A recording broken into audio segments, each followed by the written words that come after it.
Feminists are furious. And they're also furious about Mike Pence mansplaining to Kamala Harris during the vice presidential debate. In a statement screamed in a shrill, irritating voice with a series of grating laughs thrown in, feminist author Celia Shrike told a gathering of lonely and physically unattractive individuals, quote, "It is absolutely unacceptable for a man to disagree with a woman when she's right in the middle of debating him. We must learn to believe women even when they're spewing absolute nonsense, or else there won't be a feminist movement at all anymore." It was also incredibly sexist and disrespectful for Pence to just keep on talking when Kamala was making some very important smirks and eye rolls. It's so typical of a man not to understand that for women, communication isn't just a matter of words. We can be smug, self-obsessed, and obnoxious without speaking at all. So it's important to continue to pay attention to us even after our endless rants either drift into hysterical sobbing or simply seem to go silent because you've stopped paying attention out of exhaustion or just a basic instinct for self-preservation, unquote. Another feminist author, Lucinda Shrike, no relation, told a gathering of the Ladies Auxiliary of Face Piercing and Tattoo Society, quote, "It was incredibly offensive to see Mike Pence literally attack Kamala with literally brutal facts and reason. Kamala was demonstrating the glorious feminine capacity to create a completely imaginative version of the world in which harsh reality gives way to confidence-building affirmations and generalized kvetching. And Pence kept responding by literally assaulting her with literal weapons like numbers and history and other literal slaps in the face. It was very triggering because it was so much like what my ex-husband used to do before he promised he wouldn't anymore if I would just come back to him," unquote. These authors and other feminists named Shrike plan to protest by gathering outside the White House naked while holding up protest signs with their phone numbers on them. Trigger warning. I'm Andrew Klavan, and this is The Andrew Klavan Show. This is The Klavan Show. Hunkity dunkity. This is The Klavan Show. Tickety boo. This is The Klavan Show. Birds they be singing, yo. Also be winging, yo. No ease in Klavan, though. This is The Klavan Show. Tickety boo. Hunkity dunkity. Tickety boo. Hunkity dunkity. We just like to change things up a little bit with the themes. That was me, of course, doing. No, that wasn't me. What am I talking about? I have no idea, but I'm just ashamed to be on this show with me. Usually I don't appear in this kind of company. I try to keep my life a little classier than this, but I've just sunk to the level where I just have to appear with myself. And so here I am. If you haven't subscribed to the Andrew Klavan YouTube channel, youtube.com/Andrew Klavan, you're an evil person. You will go to hell for all eternity. So do it now and ring that bell there, because then through all eternity, you will be alerted when there's new content. And we have original content. We put up my openings, even openings like the one I just did, which I'm thoroughly ashamed of. We will put those up and you can get them on the YouTube channel. And if you leave a comment, we will transform this show into hell. It won't just be you in hell. It will be all of us in hell by listening to your comments. We have one today from Smithworks. He was issuing a correction because I said at the debate, the Pence-Harris debate, that there was a plexiglass shield there to protect Kamala Harris in case Pence went into beast mode, as he so often does, where he just loses all control and attacked her. But he says the plexiglass was to keep Kamala, the lizard woman, from jumping on Pence's head and eating the fly. So that's just a correction. And a lot of you complained, I noticed on the comments, about the fact that you thought I said that women liked Kamala and did respond to the idea that Pence was bullying her. What I said was some women did, and some women did buy that. But I also pointed out that women are a lot smarter about other women than men are.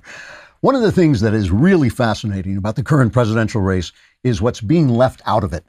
This is, for one thing, the big fight for the big prize. So you'd expect both sides to bring up every issue they think will work to their advantage.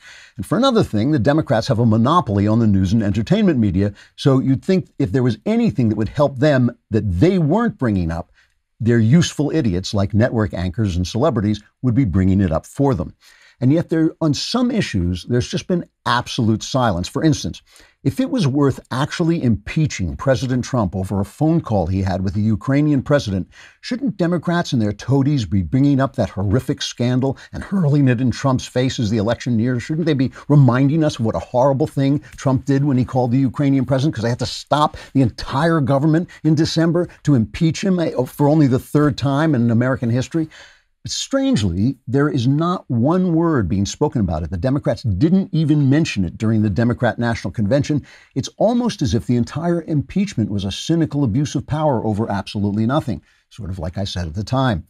What about Brett Kavanaugh's evil career as a beast who preys on helpless women? The guy was accused of repeated gang rapes in the pages of the New York Times, a former newspaper. Shouldn't the Democrats constantly remind us that Trump has put a virtual Hannibal Lecter on the Supreme Court? But they're silent on that too, as if they're embarrassed by their behavior instead of by Trump's behavior and Kavanaugh's behavior. And of course, Russian collusion. I'll admit there's one or two commentators who keep trying, hoping against hope that they can keep that hoax alive. But for the most part, it's kind of vanished as an issue too, except for the papers being slowly and reluctantly released by the FBI and CIA and ignored by the media that show how Barack Obama basically assigned his FBI to participate in a Hillary Clinton disinformation campaign in order to stop and hobble the political opposition. So after all the screaming, all the non-scandalous scandals, all the non-crises crises, the silence about these issues is telling. It's telling us that for almost 4 years, the left has wasted our time, distracted our government, spent our tax dollars, and used up our emotional energy on absolute nonsense. They've essentially terrorized the country over nothing in their relentless effort to destroy Donald Trump and regain power. So I know a lot of you are concerned, and I'm concerned about the way big tech and big government can censor your speech. That is one of the reasons you should have ExpressVPN. Both big tech and big government want to silence any dissenting voices. If you're a proud gun owner and you want to talk on social media about the right to bear arms, chances are that your post will be flagged by a content moderator and you might end up on some kind of government watch list. To fight back against having your voice censored by both big tech and big government, use ExpressVPN. The problem with big tech is that not only do they attempt to censor you, but they also track what you do online. They can match your activity to your true identity using your device's unique IP address. When you use ExpressVPN, they can't see your IP address at all. Your identity is anonymized by a secure VPN server. I use it whenever I'm online, and ExpressVPN encrypts 100% of my internet data for protection from hackers and eavesdroppers. Stop letting big tech and big government censor and track you. Defend your rights and protect yourself at expressvpn.com/Klavan. That's EXPRESSVPN.com/Klavan. To get 3 months free, visit expressvpn.com/Klavan to learn more. Like, how do you spell Klavan? It's KLAV. There are no E's in Klavan. It's just amazing. It's amazing that they impeached the president at a time, by the way, when they could have been helping the president with what was the very, very beginning of the pandemic.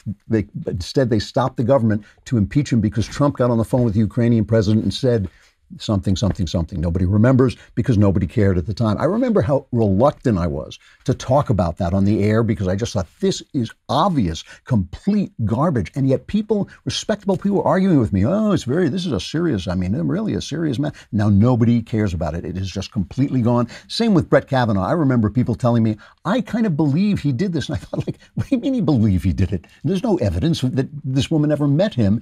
It's possible he did it. It's possible you did it. It's possible anything is possible, but there's got to be some evidence before something becomes an issue, but not when they own the machinery of the imagination. That is the thing. They have the ability to create complete fantasy worlds because they own the news media and they own the entertainment media. Now, Nancy Pelosi has just announced that they're forming, this is great, it's kind of funny, cuts both ways, they're forming a commission to enact the 25th Amendment where you can get rid of the president if he's not up to doing the job. Here she is announcing this today, just now, really, is cut 22. It is my honor to welcome Congressman Jamie Raskin of Maryland, a constitutional scholar, as he introduces legislation to establish a commission on presidential capacity to discharge the duties and the powers and duties of the office. This is not about President Trump. He will face the judgment of the voters. But he shows the need for us to create a process for future presidents. So first of all, she's wearing her mask like down around her lower lip. So it's like, what the mask is part of the fantasy. That's the first thing. But the other thing about this is, first of all, according to the Constitution, you can do this. You can have a commission that decides whether the president is not up to doing his job, but you need the vice president. The vice president is the one who makes the final decision on this. So really, is this directed at Donald Trump, or is it directed at Joe Biden? Is this in order to get rid of Joe Biden when it becomes obvious on January 2nd or 4th or whatever it is that he's not up to doing the job? But, again, this is something that she has been doing since Trump took office. This is the theater of the absurd. This is the theater of crisis. There's this sense we have that 2020, that during Trump's presidency, all this stuff has been happening all the time. But a huge percentage of it has been totally created, totally theatrical creation of the Democrat Party. The Russia hoax, the Stormy Daniels thing, the Ukraine thing, it's all of it. And now it's all of it just theater. However, something that apparently was slightly real did happen. There have been two plots that have been coming to light. Now, one of these plots is against the governor of Michigan, Gretchen Whitmer, Uberstormführer Gretchen Whitmer, as we call her. And the other one is about Donald Trump. And of course, the one about Gretchen Whitmer is getting a lot of press right now. And the press that it's getting is telling, because it's part of this fantasy. Again, we were talking about the imagination and directing your imagination so that it is in keeping with the reality of the world. Your imagination is the way you construct your reality, but you want to construct it out of the facts. You want to construct it out of reality. However, I think about 13 people have been arrested. There were two plots that the FBI and the local state law enforcement discovered. 6 men were arrested and charged with plotting to kidnap Gretchen Whitmer as part of a plan to overthrow elements of the government and attack law enforcement personnel, according to a federal criminal complaint unsealed yesterday. And then the Michigan Attorney General Dana Nessel, who I believe this is her, announced charges under state anti-terrorism laws against 7 others who she said are members of a militia. Here she is. The individuals in custody are suspected to have attempted to identify the home addresses of law enforcement officers in order to target them, made threats of violence intended to instigate a civil war, and engaged in planning and training for an operation to attack the Capitol building of Michigan and to kidnap government officials, including the governor of Michigan. They were going to take her out. Some of these guys were planning to take the governor into a secure location in Wisconsin and try her for treason before the presidential election in November. Now, obviously, she has been an overbearing, tyrannical governor, shutting things down and trying to shut them down again. And people have taken the proper action against her. They sued her and they took her to the court, and the court decided against her. She could not re-shut the government down. This is exactly the right thing to do. And of course, exactly the wrong thing to do is to storm the Capitol building and kidnap her. So who's to blame? Well, here is Uberstormführer Gretchen Whitmer telling who she blames. Is cut 13. Just last week, the President of the United States stood before the American people and refused to condemn white supremacists and hate groups like these 2 Michigan militia groups. When our leaders speak, their words matter. They carry weight. When our leaders meet with, encourage, or fraternize with domestic terrorists, they legitimize their actions, and they are complicit. Now, I wouldn't say that the press and the Democrats are the same people, same party, one unit working together. But here's Joe Scarborough talking about the same thing. Cut 3. We have a president who inspired a group of terrorists, domestic terrorists, to kidnap the governor of Michigan.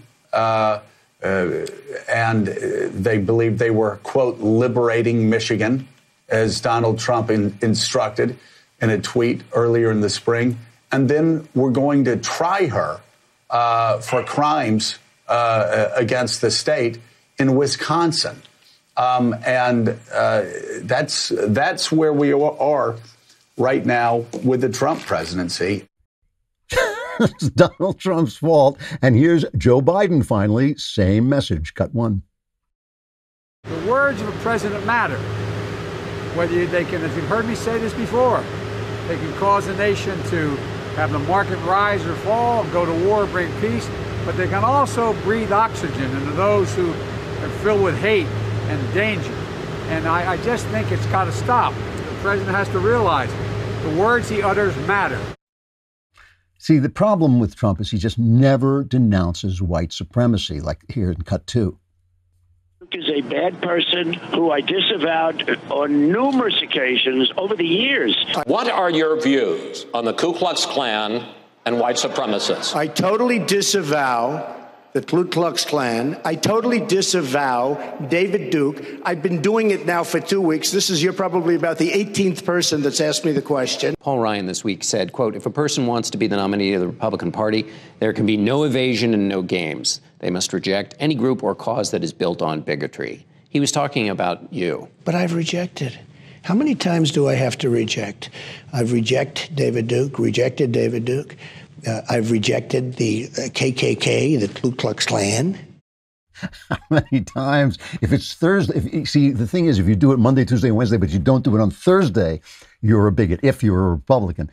So here's Trump's tweet in answer to this. He says, Governor Whitmer of Michigan has done a terrible job. She locked down her state for everyone except her husband's boating activities. That's quite true. The federal government provided tremendous help to the great people of Michigan. My Justice Department and federal law enforcement announced today that they foiled a dangerous plot against the governor of Michigan. Rather than say thank you, she calls me a white supremacist, while Biden and Democrats refuse to condemn Antifa, anarchists, looters, and mobs that burn down Democrat-run cities. I do not tolerate any extreme violence. Defending all Americans, even those who oppose and attack me, is what I will always do as your president. Governor Whitmer, open up your state, open up your schools, and open up your churches. Now, let's take a look at one of the ringleaders of this plot. This is a guy named Brandon Caserta, and we have to give props to Robbie Starbuck, who's I think he's a music engineer, and he really does good work as an activist as well, and he came up with Brandon Caserta. This is the guy talking about what he believes he is part of this alleged conspiracy. He's an alleged part of this alleged conspiracy. This is Cut 14. Trump is not your friend, dude. And it amazes me that people actually believe that when he's shown over and over and over again that he's a tyrant. Every single person that works for government is your enemy. He hates Donald Trump. He calls Donald Trump a tyrant. Plus, he's wearing some of the ugliest ear things I've ever seen in my life. I mean, the guy is clearly a nutbag. But, just to be clear about this, the far right and the far left, are virtually the same people. All of these guys who hate everybody and who don't think there should be any government, and they're, as far as I'm concerned, they're all a bunch of racists. It makes no difference to me whether they're racist against white people or racist against black people. I reject that way of thinking about the human race utterly. I reject racism entirely. And so these guys on the far right and the far left are exactly the same people. The only difference is we don't make excuses for the far right. That's the thing. They keep accusing Donald Trump of not denouncing the far right. But he does, and they do not denounce, they will not denounce the far left. Antifa is just an idea, Nuts. Antifa is just an idea. Antifa is a bunch of masked thugs. They're just as racist as the right. The only difference between the radical left and the radical right is the radical left is in government. They have people like AOC and Ilhan Omar in government, and we don't let them in because we know they're bad. We know they're bad. We know these guys are bad. Let's listen to what else this guy says. This is Cut 19 on the police. They are oppressing you for a paycheck, all right? And you need to wake up and realize this. Because if you're still supporting law enforcement, dude, you got it backwards. You're not going to get what you want. If you want freedom and you're still supporting law enforcement at this point in time, I don't care if you have a friend that's in law enforcement, a family member, I don't give a shit. If you are still supporting them, you are supporting the people that are enforcing slavery on everyone else.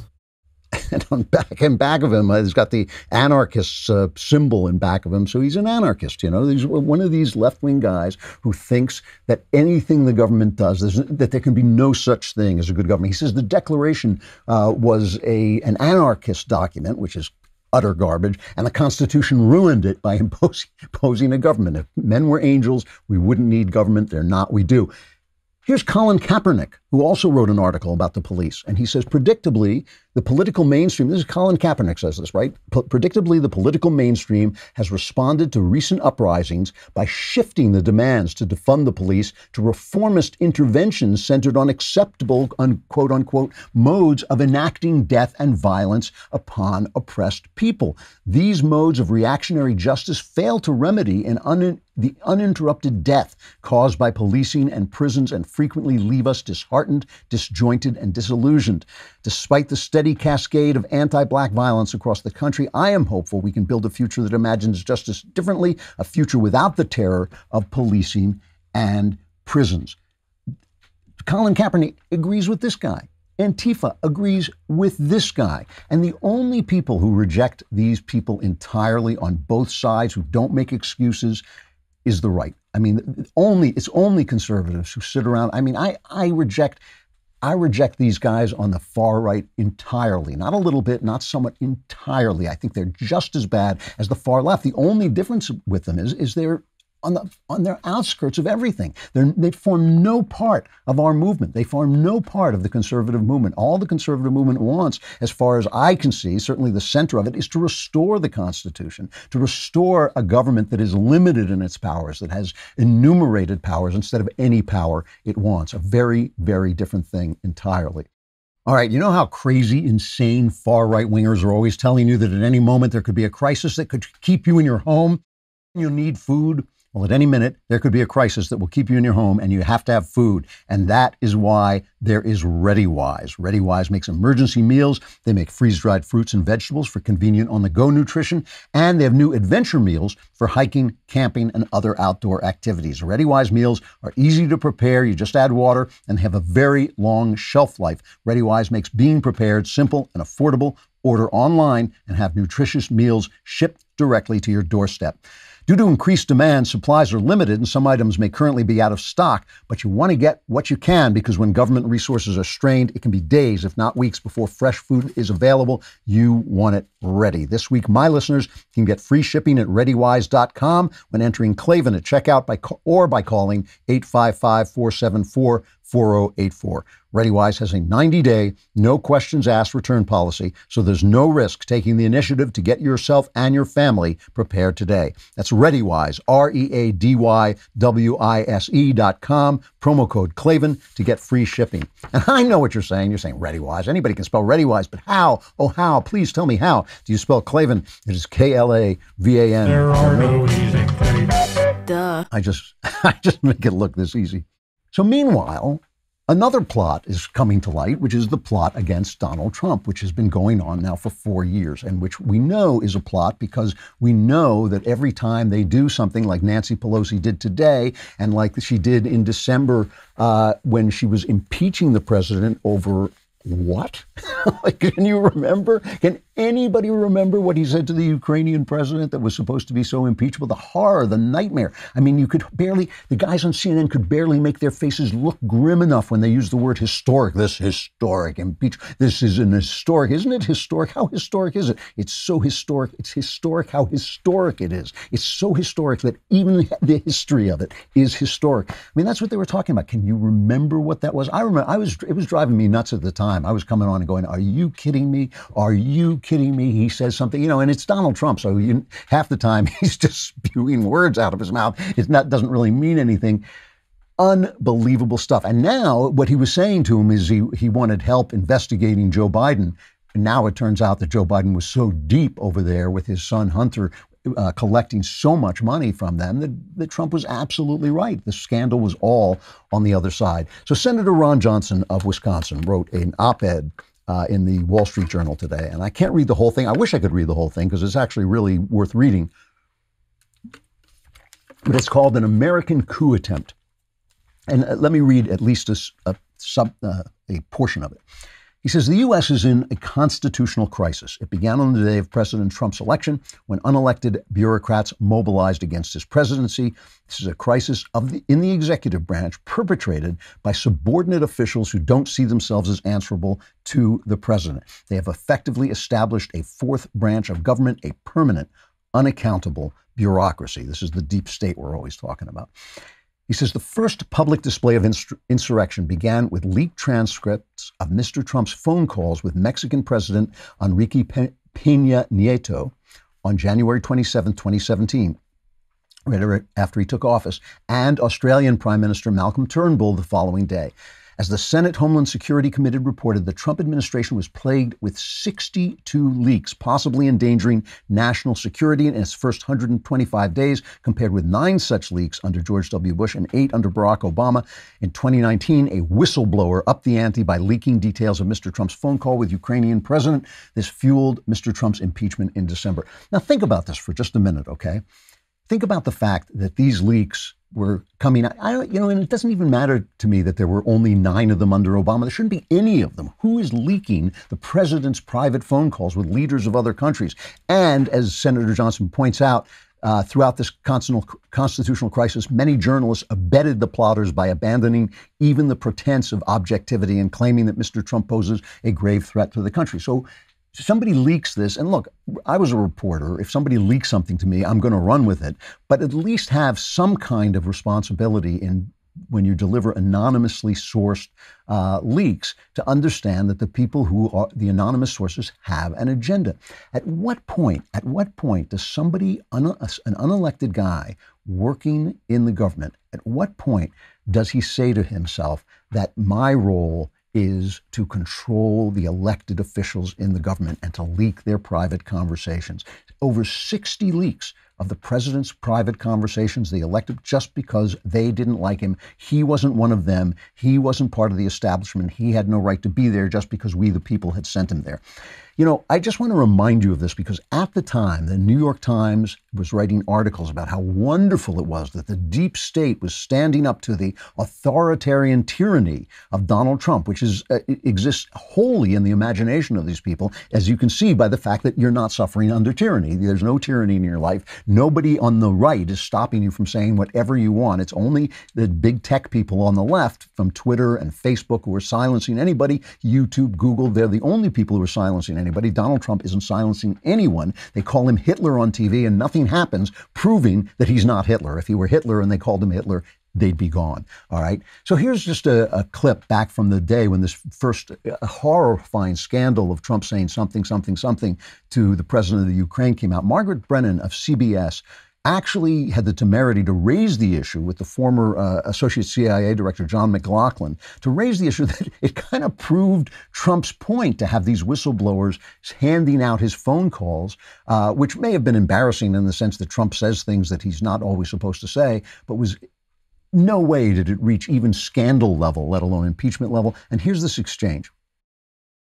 There is something unique. You'd have to agree that now the impeachment inquiry is underway, sparked by a complaint from someone within the intelligence community. It feeds the president's concern and often used term about a deep state being there to take him out. Thank God for the deep state. I mean, I think, everyone here has seen this progression of diplomats and intelligence officers and White House people trooping up to Capitol Hill right now and saying, these are people who are doing their duty, who are responding to a higher call. It doesn't, I guess it doesn't, well, think about it for a minute. With all of the people who knew what was going on here, it took an intelligence officer to step forward and say something about it. They're cheering for the CIA, right, which isn't supposed to do anything, praising an intelligence officer for releasing a conversation between the president and another president. That's what they're praising. Isn't there some line in one of those awful Star Wars sequels where Natalie Portman says, "This is how democracy ends," to loud applause? And they're applauding for this because nobody is thinking it through. They want what they want in the moment. They want to get at Donald Trump. They don't like Donald Trump. Fine, you have the perfect right to your opinion. But they are applauding the death of the system that gives them the freedom they have because they think Trump is such a threat to the freedom. That's when I talk about the imagination. That's how the imagination works. If they can get you to imagine that you're in danger from climate change, if they can get you to imagine that you're in danger from Donald Trump, that you can get you to imagine that you have to live in absolute terror of catching the flu, then they can get you to throw away the systems and the structures that protect you and protect your freedom from the things you think you're threatened by. Right. So in other words, I have plenty of liberal friends who sit around and say, oh, well, Donald Trump is a fascist. So good if they impeach him wrongly. So good if they break the law to get at him. So good if they throw away the First Amendment rights of people and don't let them speak up in favor of him. In other words, he's such a fascist, they are willing to be fascists to stop him. And that's the way the imagination works. And that's the way the people who control the machinery of imagination in this country, the movies, the TV, the news media, that's the way they operate. And they know that if they can get you to imagine a world in which you're under threat, you will act irresponsibly and foolishly and throw away the things that your forefathers fought and died for. They know they can do it, and they do it. And, you know, this article goes on, if you have a chance to look at it in the Wall Street Journal, this argument from this article from Senator Johnson goes on to just outline this conspiracy, which is so complex that you can hardly talk about it. But he starts out and he says, in 2016, then FBI Director James Comey overstepped his authority and publicly exonerated Hillary Clinton while criticizing her conduct. The same day in London, the FBI met with Christopher Steele, author of the now debunked anti-Trump dossier. U.S. intelligence agencies received reporting that Russians believed Hillary Clinton approved a plan in July of 2016 to stir up a scandal by tying Trump to the Russian hacking of a Democratic National Committee email server. This Steele, you don't want to get into the deep weeds of it, but the Steele dossier was basically disinformation from a guy that the FBI had already been investigating as a Russian asset. So this was Russian disinformation coming through, being used by Hillary Clinton to get at Donald Trump. And the FBI went for it. And James Comey, angry at being fired, leaked classified information, his memos about his conversation with the president to make sure there would be this investigation. And this is what we've been going through that's what we went through all these years. And now nobody mentions it at all, really, during this election. Nobody's throwing Russian collusion at Donald Trump because we all know it's a hoax. And Trump said, here's Trump's reaction. This is cut 16. Unless Bill Barr indicts these people for crimes, the greatest political crime in the history of our country, then we're going to get little satisfaction unless I win, and we'll just have to go because I won't forget it. But these people should be indicted. This was the greatest political crime in the history of our country, and that includes Obama and it includes Biden. To be honest, Bill Barr is going to go down either as the greatest attorney general in the history of the country, or he's going to go down as a very sad situation. And Axios is reporting that Barr is telling top Republicans that they will not have the Durham report ready by the election, which is a shame because after the election, it'll never come out. If Joe Biden wins, it'll never come out. And that'll be a true shame because it may not be the greatest scandal in history, but it's the greatest scandal in a generation. And this is the thing. Anti-Trump terrorists try to kidnap a governor. They blame Trump. Anti-Trump Democrats try to take out the president, and they blame Trump for that, too. When you want to mail stuff, what do you not want to do? You don't want to go to the post office. The post office is great. You just don't want to be there. You want the post office like everything else. You want it in your computer. That's why you want to do what thousands of small business owners have done, which is use Stamps.com. With Stamps.com, you can print postage on demand and avoid going to the post office, and you'll save money with discounted rates you can't even get at the post office. Stamps.com also offers UPS services with discounts up to 62% and no residential surcharges. Stamps.com brings all the mailing and shipping services you need right into your computer in the comfort of your home or office. And right now, my listeners get a special offer that includes a 4-week trial plus free postage and a digital scale without any long-term commitment. The scale is cool, too. Just go to Stamps.com, click on the microphone at the top of the homepage, and type in Klavan. That's Stamps.com, and then enter Klavan. And you say, well, how do I do that? How do I enter Klavan? You just have to put your hands on the keys and press Klavan. There are no E's. No, don't press that E button because there are no E's in Klavan. I just make it look this easy.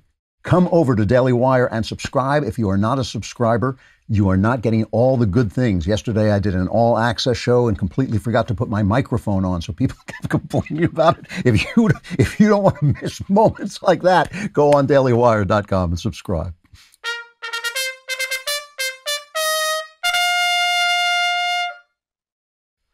I want to talk about a Gallup poll that has just come out. The Gallup poll was taken in the middle of last month, so it was before the first debate, right? It was mid-September. And it really is interesting because it speaks into this gap between the imagination of people and the facts on the ground. And again, imagination is a wonderful thing. It's a wonderful quality. It's not just the way we make up stories. It's also the way we understand the world. It's the way the world becomes a single unified thing in our mind, which gives us our experience of the world, which is a beautiful thing. And there's a lot of things in the imagination that are subjective. The people you love, the things you find beautiful, those things are subjective. That doesn't mean that you're not reacting to something objective. That love is real. It's just that you are perceiving it. You are the only one who perceives it. So it happens subjectively, but it's also something where you are organizing the world in a realistic way or an unrealistic way. If you're organizing the world in which you have a man's body, but you think you're a woman, something has gone wrong with your imagination. And they forcing everybody else to think that your imagination is right, to kind of nod along with you. Yes, I hear the voices too. I hear the voices saying kill, kill, kill too. That is not the way to handle that. The way to handle that is to fix your imagination and adjust your imagination to reality. So here's this Gallup poll from mid-September. Before the first presidential debate, I'm reading from Gallup, and news that Trump had contracted the Chinese flu, American voters were more likely to say his opponent, former Vice President Joe Biden, has the personality and leadership qualities that a president should have, okay? Nearly half of registered voters, 49%, agreed that Biden has presidential qualities, while only 44% agreed that Trump has them. At the same time, similar percentages of voters agree with the candidates on the issues. 49% agreed with Trump and 46% agreed with Biden. So Biden acted presidential, but Trump was the one they agreed with. Now, obviously, those were not the same people, so there's only a small gap of people who are going both ways. But it is kind of interesting. It is kind of fascinating that people could at once think that, even 3% could think that Biden was more presidential, but Trump was right. Because frankly, presidential is just an appearance. Presidential is a way of behaving. And I'll admit, I don't think Donald Trump is very presidential. I mean, I think that he is, that's one of the reasons he was elected, is because he's not presidential. Is Biden presidential? Well, here's what Biden had to say about the debate as cut 8. I thought Kamala did a great job last night. She was really presidential. She kept it on focus. I was really proud of her. I'm looking forward to seeing her. So I guess it doesn't matter whether Biden is presidential, because we've got the commission to take him out of office when we realize that he's too demented to do the job. And of course, Kamala is presidential. So that's the important thing. Just one more thing from this Gallup poll, though. The survey found a clear majority of registered voters, 56%, saying they are better off now. This is just a month ago, saying they were better off now than they were 4 years ago, while 32% said they are worse off. And that is like one of the highest numbers ever, saying they're better off now. So Donald Trump has made people's lives better, even during this pandemic and the lockdown that has hurt the economy so badly. 56% still say that he has made their lives better. It will be a fascinating thing if those 56% do not show up at the polls to elect the man who improved their lives over 4 years, or at least helped improve their lives over 4 years. Just an amazing, amazing differential, amazing gap between the imaginative world, the world they think they're supposed to be reacting to, and the world they're actually living in and are not reacting to. If you're not reacting to the fact that your life is better, which probably has something to do with the policies being implemented in Washington, if you're not reacting to that fact that your life is better, but you're reacting to some sense that this guy is presidential, your imagination is out of whack with the world. So now they're having all this fight over this, over the next debate. I read, I think it was on OANN, on their website, that they've now agreed to push the next in-person debate to October, 21st, I think? But push it forward a week because Biden is afraid that he'll get the dread disease from Donald Trump, who now the doctors say he's free to go out and do whatever he wants over the weekend. And of course, he has those antibodies, which are not just any antibodies, they're the best antibodies. Everybody, it's not just me saying it, very respected people are saying these are beautiful, tremendous antibodies that Donald Trump has. So he'll probably just radiate Like you're just coming into contact with him will probably make you healthier than you were before. But now there's a kerfuffle going on because the debate moderator, Steve Scully, who is, I think, pretty well known to be an anti-Trumper. I'm not sure he's a never-Trumper, but I think he is I do not understand where this debate commission comes from and why it has any power and why the Republicans listen to it at all. I don't understand this at all. I don't understand why we can't have at least one moderator, two moderators at a time, one conservative and one leftist. I don't understand why we can't do that. I do not understand why the Republicans are so browbeaten. They're so browbeaten that they cannot stand up and say, no, we're not showing up until you give us fair moderators. It's ridiculous that one after another has to be a Susan Page, who is clearly on the side of the Democrats. She is a Democrat. That's who she is. She has openly supported Democrats. She wrote a biography, a hagiography of Nancy Pelosi. I mean, look, I'm not asking that people not get hard questions from both sides. I'm asking that they get hard questions from both sides. So now this guy, Steve Scully, tweeted to Scaramucci, he retweeted, "Should I respond to Trump?" And the message appeared to be directed at former White House Communications Director Anthony Scaramucci, who has now become a member of the so-called resistance, the resistance which actually agrees with everything the establishment says. So I'm not sure who their resistance is against.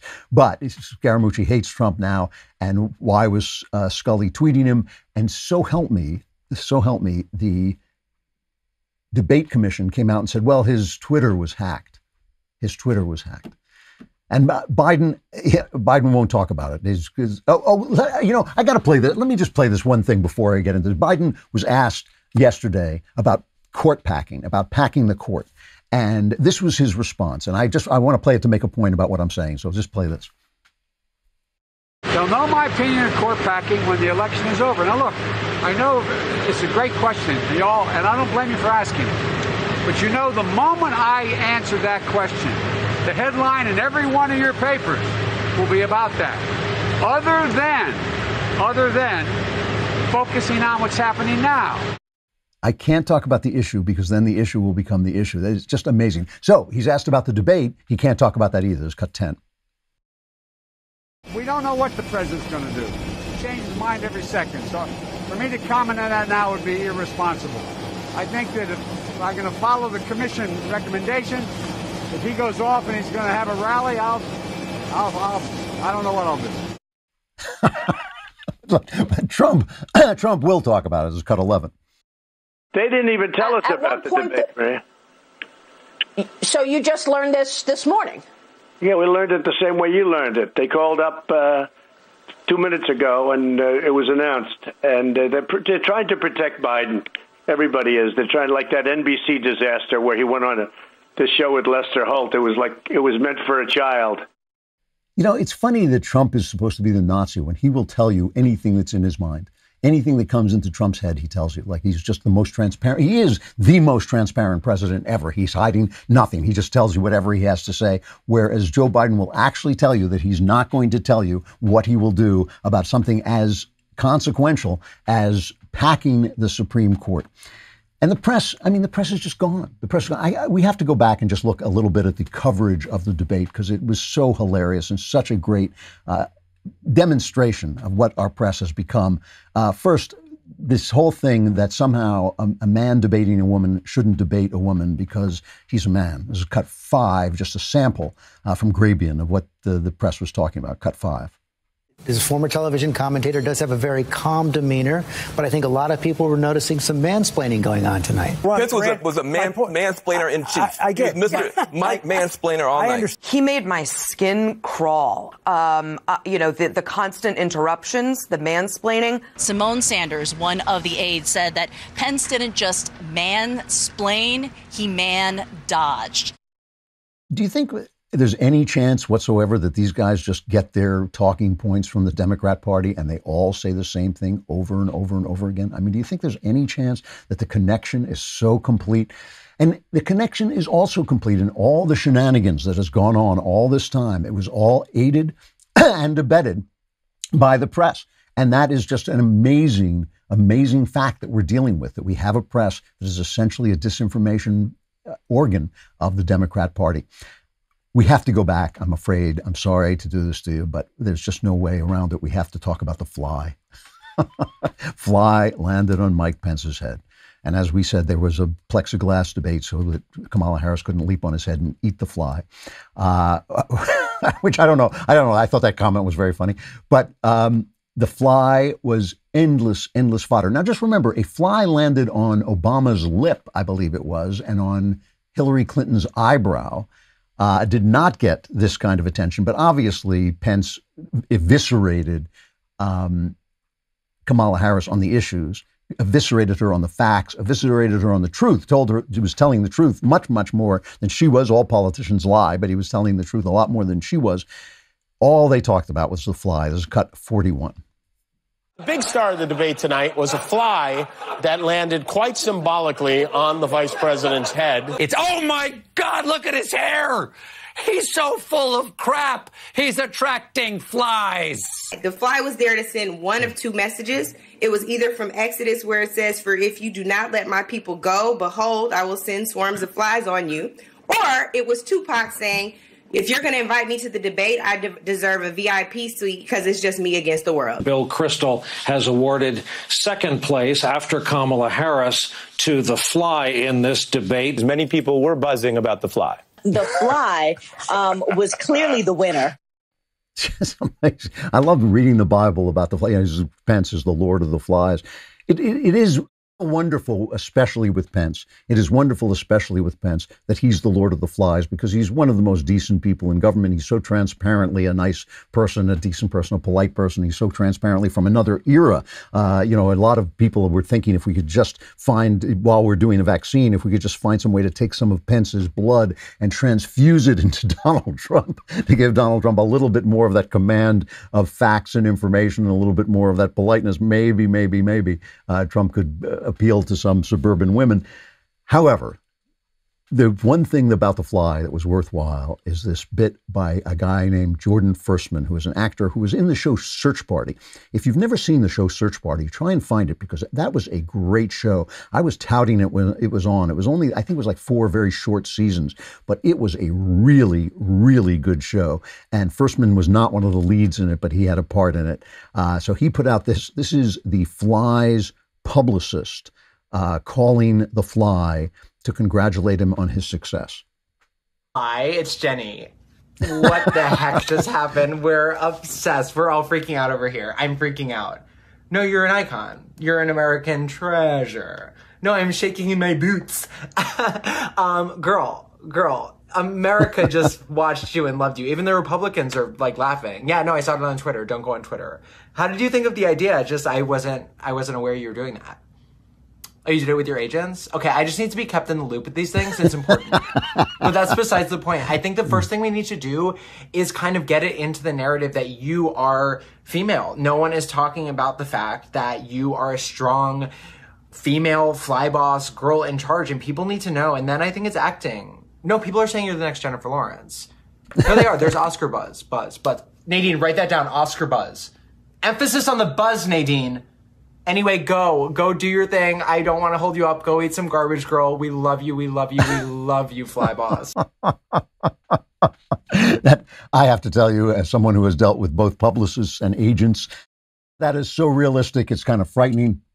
But I have to tell you that this is part of this, I always call it the empire of lies, but really in some ways it's the empire of imagination. It is the empire that is basically instructing you, guiding you in how to feel about the world in such a way that you will be afraid, that you will be in a panic, that you will be in a crisis.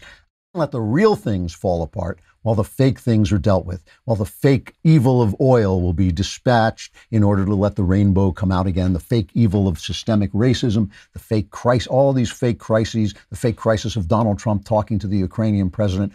All of these things are meant to guide you in a life of fear and terror in which you give up the one reality that really matters, namely the systems that preserve your freedom.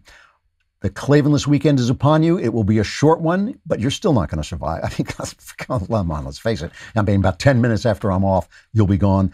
But those of you who managed to crawl through Saturday and Sunday to Monday, we will be here waiting for you with the Andrew Klavan Show, and I will still be Andrew Klavan.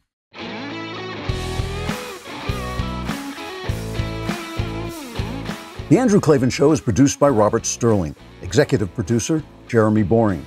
Our technical director is Austin Stevens. Supervising producer, Mathis Glover. Assistant director, Pavel Wadowski. Edited by Adam Sayevitz and Danny D'Amico. Audio mixed by Robin Fenderson. Hair and makeup, or head and makeup, is by Nika Geneva. Animations are by Cynthia Angulo. Production assistants, McKenna Waters and Ryan Love. The Andrew Klavan Show is a Daily Wire production. Copyright Daily Wire 2020. If you prefer facts over feelings, aren't offended by the brutal truth, and you can still laugh at the insanity filling our national news cycle, well, tune in to The Ben Shapiro Show. We'll get a whole lot of that and much more. See you there.